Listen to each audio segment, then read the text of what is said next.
So maybe a first question would be, give us a state of just your tribe. Madison has just been designated in December, Truax Field, as the home of F35A. Doctor, can you start? Give us an overview.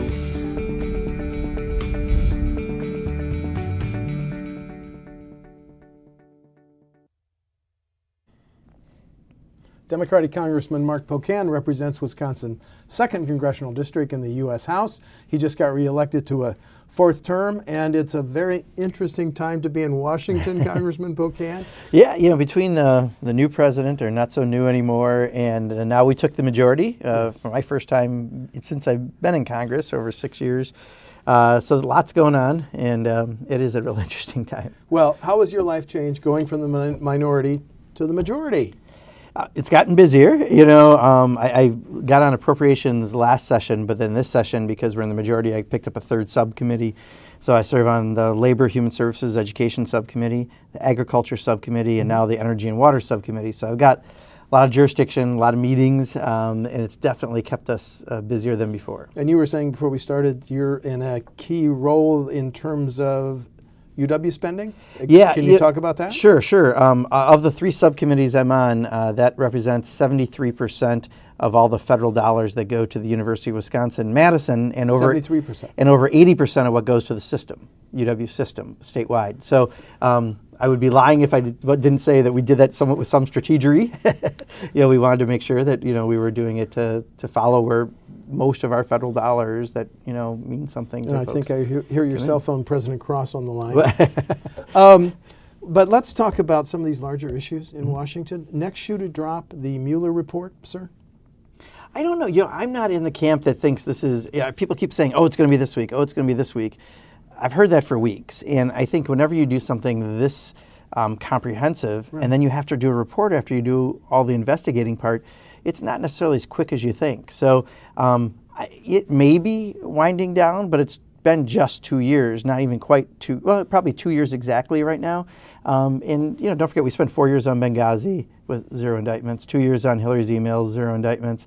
We're at like 40 or so indictments right now out of this one, and I do think there's some wrapping up. So at the same time, we're doing the proper oversight that didn't occur under Paul Ryan. Seven U.S. House committees have now begun different investigations of the president's. There's 3 committees that are probably doing the main general investigating. So that's Judiciary. Is that Mr. Nadler? Mr. Nadler. And then Oversight and Government Reform, Elijah Cummings. Yes. And then Intelligence, Adam Schiff.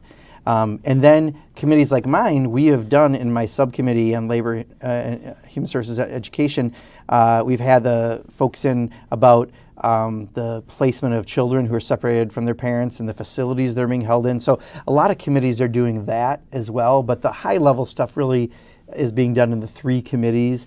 And some of the stuff they're doing, don't forget, wasn't even part of what the Mueller investigation's about. So there's just lots happening in general, but it should have happened 2 years prior. And the fact that nothing happened for 2 years just looks like a lot is happening. But part of it's just because it's been pent-up work that hasn't been done. Is there any doubt in your mind that the entire Mueller report, whenever it comes out, will be released to the public?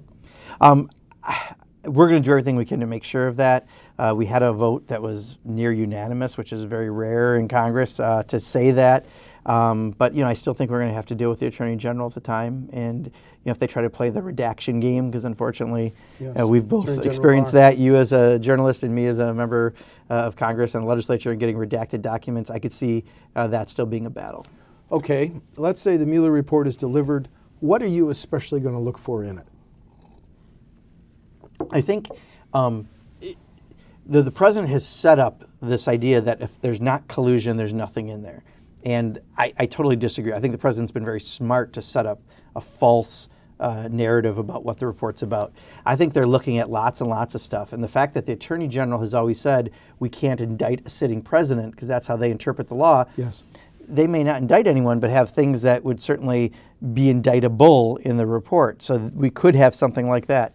So I'm looking at all the connections from, you know, Michael Cohen and the campaign finance violations to the campaign contacts to the Russians to all sorts of other stuff around that. So what we're going to be looking for is there something Congress has to step up and do? So if the Attorney General says President's not indictable because that's what he interprets the law to be, we may then have to step up to look at other things we have to do, or you may see out of this additional investigations come out of it too, because again, they took a rather narrow area that they're looking at, and there's plenty of other things that we have problems with, the possible violations of the emoluments clause, right, with the president's hotel and all his holdings. There's just a bunch of other areas as well. So I'm looking for not so much collusion. I think that's a false path they're trying to send you down. Narrative. Exactly. I'm looking for stuff that could be indictable that maybe no one gets indicted for because of interpretation of the law. Help me understand this, Speaker Pelosi's recent statement to the Washington Post. Impeachment, quote, not worth it. I don't understand that, Mark. Yeah, I wouldn't worry so much about those 3 words, but if you look at what she actually says about impeachment, she's exactly right. We can put impeachment on the floor tomorrow and we won't pass it because you need Republican votes. You need a larger threshold to get this done. And right now, Republicans rarely deviate from the president. You're going to need enough evidence to show Republicans that indeed there have been things that are indictable that happened and he hasn't been indicted for it.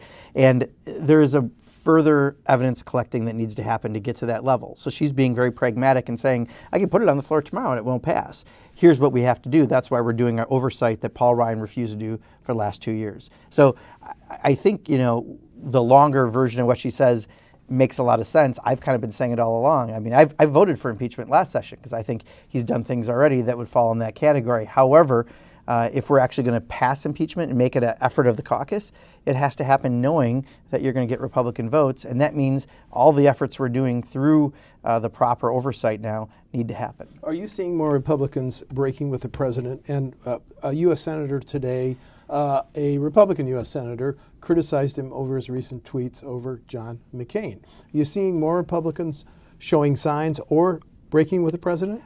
First of all, I'd argue not enough, right? I mean, when you start attacking someone who's seen as an American hero, who has passed away, and you're attacking them still, like John McCain and what the president's doing, more people should be speaking out, right? I think it's ridiculous that as many have been silent as they are.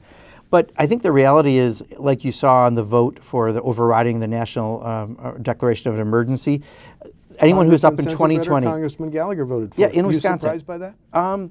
No, because actually I was talking to at least Mike on the floor that day, and I knew he was going to do it. And I thought more Republicans actually would have. I thought we were going to get about 60 Republicans. Okay. That was my guess that day based on conversations I had, because enough people knew that this is a slippery slope. If you allow something that's not really an emergency to be declared a national emergency and take more power away from Congress to the executive branch, wait till there's a Democratic president. Same thing could happen, but on an issue they may not like. Right. So if you really believe in the institution, it was a vote that you should have voted like Mike Gallagher and Jim Sensenbrenner did. But too many people didn't do that. And on the Senate, it seemed like if you're up in 2020, you didn't vote against the president, but a lot of other people did. And it was an interesting mix of people. It wasn't like just the liberal Republicans or the libertarian Republicans. It was a variety of people who just saw that if we do this, you could then have a very different scenario with a Democratic president that they could really not like. And it shouldn't happen. The issue of the Mueller report, potential impeachment, how does that interfere with the process of actually governing and passing a budget? And does it paralyze it? Not really, because, for example, I was on for a little bit my first term oversight and government reform. Oversight's in the name. That's what they're supposed to do. So they're not dealing with the budget. Appropriations is, right? The budget committee does, but really appropriations is where most of the heavy lifting happens for the 12 bills that we send out that spend the money for the year. So it doesn't matter if other committees are doing things, especially that they're supposed to. I mean, Judiciary has oversight responsibilities. Intelligence has oversight responsibilities. So Ways and Means and Appropriations are going to continue doing the business of paying the bills? Yeah, you've got a few things. You might see the tax records of the president come through Ways and Means because that's the proper oversight committee for that. But it's not going to take all their time to do that. That's one thing that they're going to do while they're doing everything else. So, I think you can walk and chew gum at the same time. I think we're going to be doing that. And, Nancy Pelosi has been around for a long time. She knows how to walk, chew gum, sing a tune, play a kazoo, all in high heels at the same time, right? She knows how to do this. I don't think it's going to slow us up from doing the other things we need to do. You recently released documents from ICE. Can you summarize your takeaway and what you learned from that? Yeah, I was very disappointed. So back late September, they did a raid in Wisconsin. 83 people were arrested. We were told at the time it was off of a list of 250 people who were criminals. Right, we're told that ICE is supposedly, according to the president, going after gang members, MS-13, drug dealers, and human traffickers. So we wanted to find out when they arrested people and not notifying Dane County law enforcement. Yet 14 other counties in Wisconsin, as early August, we found out through the information we got, were notified, and they never notified our local law enforcement ahead of time. They actually just left a message at the dispatch center, which they knew was not the proper protocol. That was one problem we had. But two, we found out that at least about half of the people had no criminal violations whatsoever, and of the others, the traffic ticket. Some minor stuff as well. So when they put the press release out with 4 people that I personally would say should be deported, they had a lot of people that weren't. And clearly, now that we saw that list, a lot of those people were not on a list of 250 people because they had no offense whatsoever. So ICE lied to us. ICE didn't properly inform our local law enforcement, and ICE still has not been completely honest with me. I got 290 some redacted pages out of 400.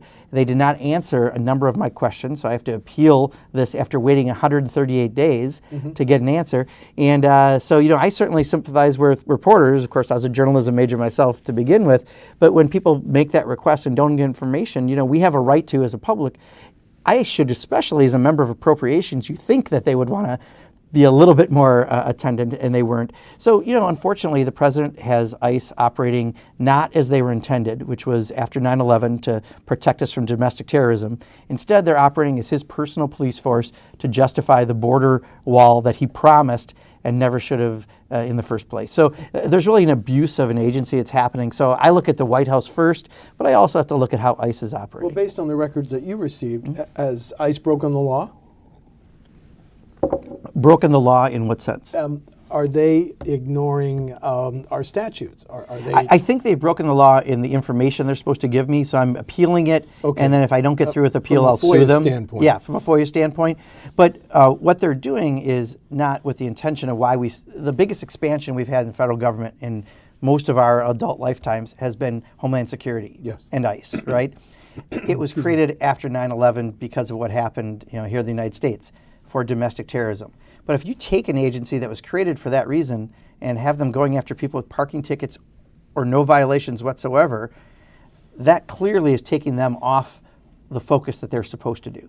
And I have a huge argument with that. And also, if they're not going to contact local law enforcement, because they said, and we saw in one of the emails, there's too radical of a population in Dane County. In Dane County? That's why they left the message with the dispatcher?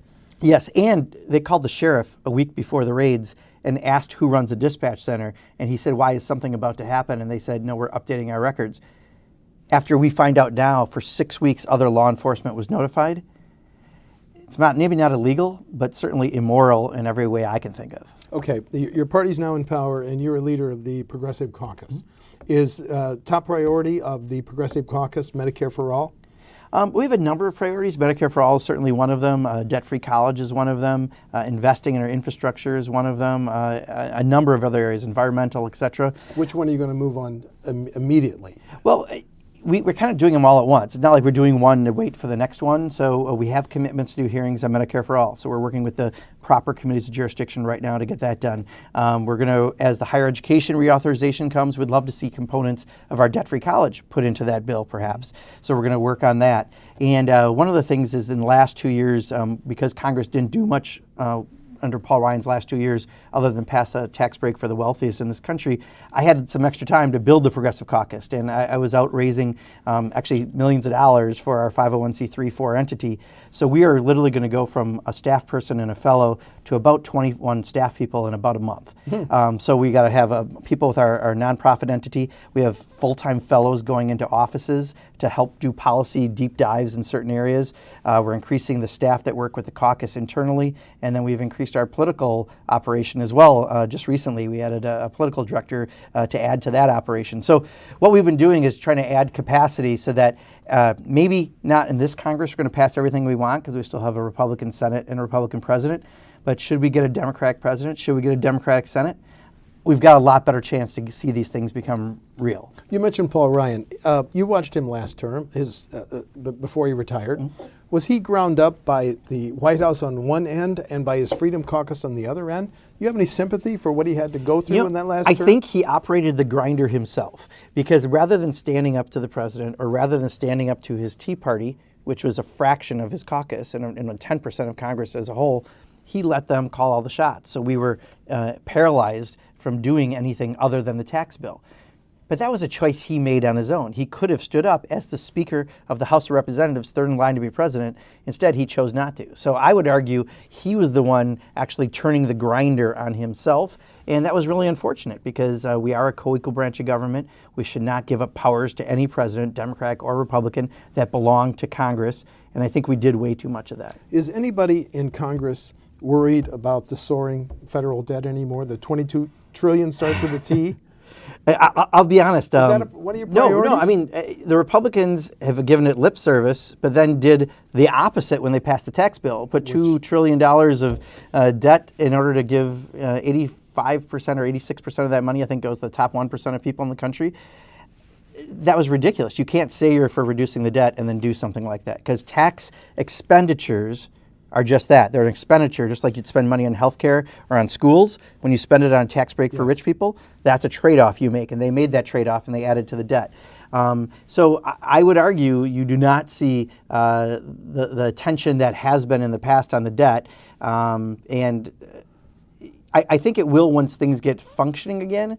But right now, I'm not quite sure if you're going to see this president get there. What about your premise? Will they get functioning again in Congress? Well, Congress will start getting functioning again, I think, because we're going to send things out of the House, because they were paralyzed, right? Couldn't pass bills under the Republican leadership because of the Tea Party. We'll send stuff to the Senate. The question is, will they find some things to find consensus in?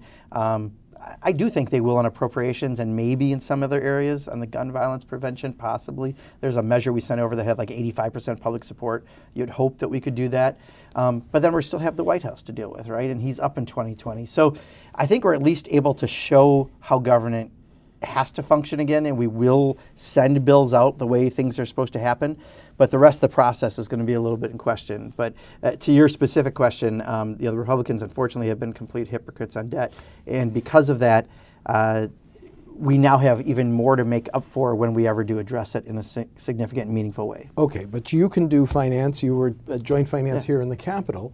How long is our day of reckoning before we have to deal with the $22 trillion and deal with the entitlement program, Social Security, Medicare, Medicaid? Yeah. How many years can we buy? How I many more years I can would we argue buy? you have fallen for a very false dichotomy that people have correct spent me. billions of dollars to put out there. So don't worry. It's not the trade-off is not Re-educate between me. the debt and entitlement programs, which let's call them what they are: Medicare, Social Security, and Medicaid. Yes. Which are some of the most popular federal programs we have, and we all pay into out of our paychecks every week. So we deserve to have our Social Security, and we deserve to have Medicare, and we have Medicaid for people who need it when they fall into those gaps. So I don't accept that it's the debt or those programs. I would argue we spend too much on defense. I would argue we could do some scaling back of the tax cuts that were so frivolously done in the last session. And I think there's other areas you can do to address it. But I just don't want, that's a false dichotomy that people put a lot of money into putting out there. And I want everyone to understand that that's not the trade-off. There are plenty of other things you could do to address debt. Okay, but there are dates, even though they change, by which Social Security pays out more than it takes in. And same thing with Medicare. Easy fix. We have not lifted the cap in a very long time. So a lot of people don't know this, but when you make $126,000, that's the current level, give or take a little bit, it might have changed a little in this last tax cycle, you don't pay another dime into Social Security. So if you make $1 million, you only pay the tax on the first $126,000. It's a regressive tax, where everything else is a progressive tax when you pay your income tax. First of all, you could either blow the cap completely, and if you make $1 million, you pay that same percent on it, and you'd add 75 years to the life of Medicare and Social Security. Okay. Or you could go up to where it should be with inflation, and I think it's somewhere in the 400,000 area, I could be wrong on that, and add decades to the solvency. So really, it's not that difficult of a lift. I think most people would think it's reasonable that if you're making that little bit more, you should be paying a little bit more, especially since it hasn't been adjusted for a very long time. Let's talk about the amazing 14-candidate field 14 Democrats at the moment. I don't know. And by the time you air this, it's going to They go go up. up to I'll bet. Yeah. 14.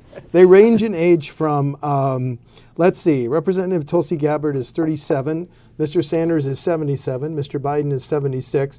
You're 55, right? I think You're right in the I think middle. Mayor Buttigieg might be 35. He might even be a little younger than Tulsi The on that South list. Bend mayor? Yeah, I think so. Okay, you're right in the middle of this generational debate.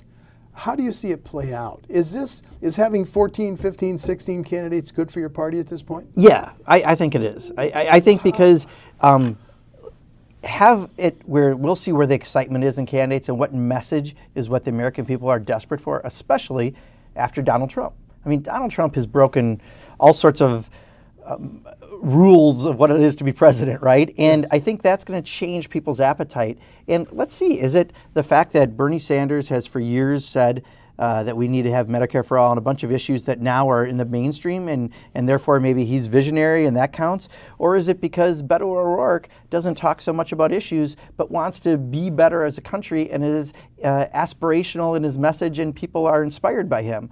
Or is it that it's time for a woman and Kamala Harris from California hits a lot of people's boxes on what they think?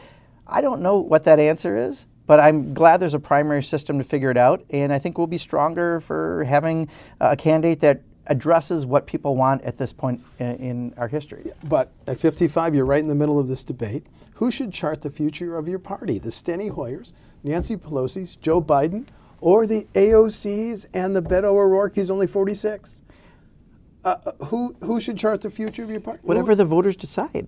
Right? I don't think, first of all, I don't want it to be dictated by anyone. I'm glad we did the change in Where are you superdelegates. on this age continuum? I don't know if it matters. I'm not on the age continuum of who the candidate is. I'm just wondering, is the message more important that someone, like, are people looking for such a stark contrast that a Bernie Sanders or Elizabeth Warren is what people are most interested in? Or are they looking for someone who's just a complete opposite in every way from age to everything else, and they're looking at Beto O'Rourke or they're looking at Cory Booker or Kamala Harris?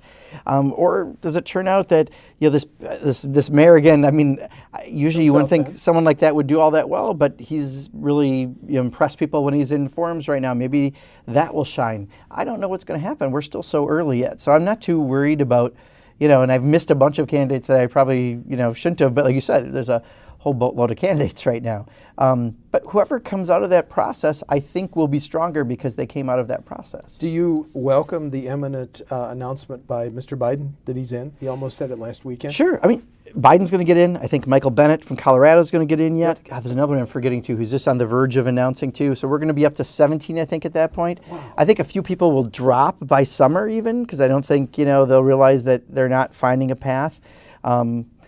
And I think it's great, too, that they're coming to Wisconsin already. I mean, Amy Klobuchar has come by. Beto O'Rourke was here this weekend. Klobuchar calls herself a neighbor. Yeah. And you were we were with Beto O'Rourke at the Old Fashioned last weekend. Yeah, on Sunday we got together impressed? before. Yeah, in fact, he answered a question that I was very, very impressed about how he answered a question about really when you go into military affairs, kind of like War and Peace sort of question. Yeah. It was probably the most thoughtful question that I have heard someone reply to on that.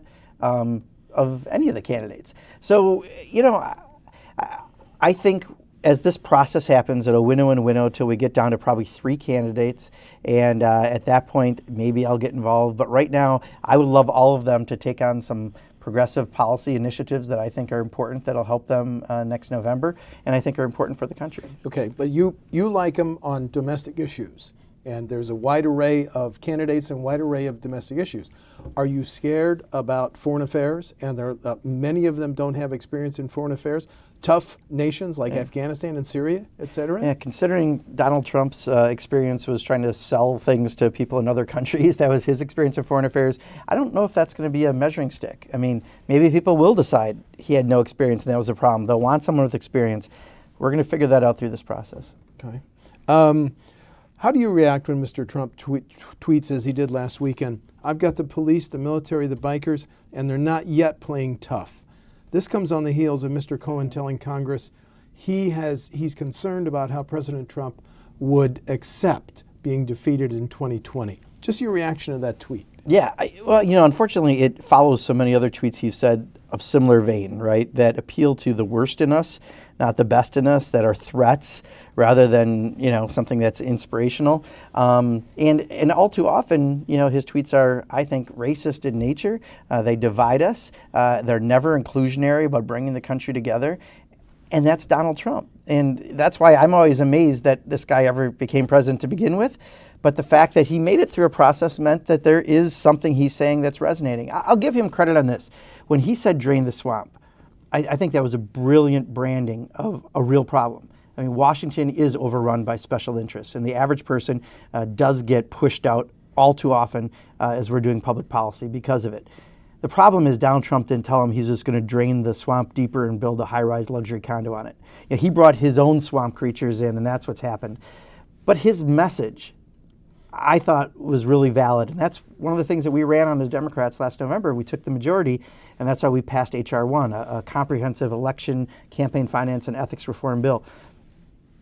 People know that Washington isn't working for them, and I think it's smart for all of us to acknowledge that and admit that up front, and then offer how we're going to try to change it, because clearly this experiment hasn't worked with Donald Trump. Well, what are the odds, though, that President Trump can hit the same nerves leading up and the same popularity and win re-election in November 2020? I think far less, based on a lot of polling right now, based on the fact that he hasn't lived up to what he promised. I mean, I would argue one of the reasons he won Wisconsin. I mean, part of it was Democratic voter drop-off. Hillary Clinton never came. Part of it was a lot of the voter laws that Scott Walker put in place, that the University of Wisconsin said about 40,000 people were probably disenfranchised, and Trump won by 23,000. Mm-hmm. And part of it, I think, was the trade message. I grew up in Kenosha, Wisconsin, where 14,000 people out of 70,000 used to make cars. No one does today. For AMC, no one does today. American Motors, Chrysler later, but American Motors at its peak. Now you can work at the Amazon distribution center and make up to $12.75 an hour. Well, your parents did that 3 decades ago. Yep. That was an area where Hillary Clinton had a 7,000 vote drop-off. Only 1,000 more people voted for Trump. 7,000. A lot of people stayed home. So I think that trade message now is blowing up in his face. Talk to any soybean farmer, dairy farmer, Harley employee. Go down the list of things because of his disjointed trade policies, because he clearly doesn't have a clear trade policy. A lot of industries are hurt in the state, and I think he's had the biggest drop-off in Wisconsin of any state he won. So I don't think he's going to do all that well as of right now. I don't think he can hit the same tones. I think he's always got his racist banter that's going to always get him 25, 30%. But then the question is, where else does he go from there? Okay, we're almost out of time. 2 more questions. How did your party win the Democratic National Convention coming to Milwaukee next July 13 through 16? I think a part of it was what I just said. Wisconsin, Michigan, Pennsylvania never should have gone to the Republicans, the industrial upper Midwest, and it's important to come back to show that you recognize that as a political party. I think part of it is, Wisconsin is a state that we just elected all the Democrats' constitutional offices were Democrats, and that certainly sent a message that we're a state that is very purple, and if we want to be more indigo blue, we're going to have to do more things like this.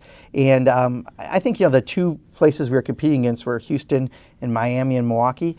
And I don't know about you, but in the middle of summer, I would much rather go to Milwaukee than Houston or Miami. I went to a national convention in Houston. I kind of understand what you're saying. Yeah, I don't think that hurt. Okay.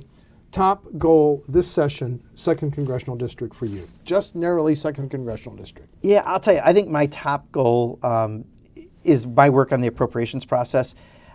I have enormous respect for Dave Obey. I think Dave Obey was one of the finest members of Congress the state's ever sent. Mr. Chairman.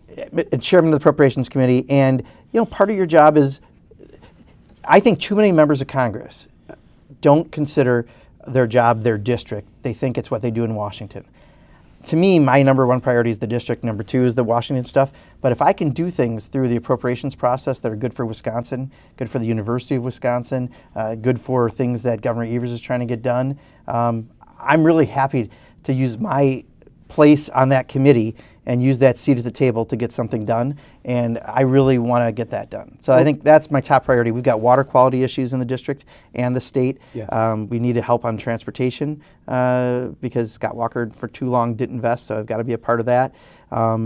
Our university system, again, I think Scott Walker left not in as good of a position as it could have been. We need to figure out how to do some things there, especially with the federal monies that come to the system. So there's a lot of work that I can do, and that's a priority. Well, you mentioned Governor Evers, and that's prompting what will be my last question. You're missed by Democrats in our capital. Here's my scenario.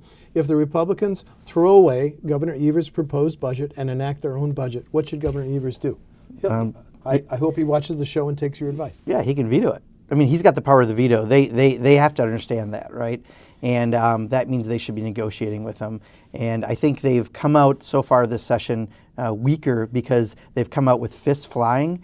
And, you know, Tony Evers is quintessential Wisconsin, right? I mean, he played euchre on election night while he's waiting for election returns. He had a polka band because he likes it at his election party. Budget message, folks, 3 times. Folks, and when he says golly gosh, he actually means golly gosh. And you can't come at someone with fist flaring when someone is one of the most approachable, nice person. I mean, you can negotiate with someone like that and they're not willing to. I don't think they're in a good position right now.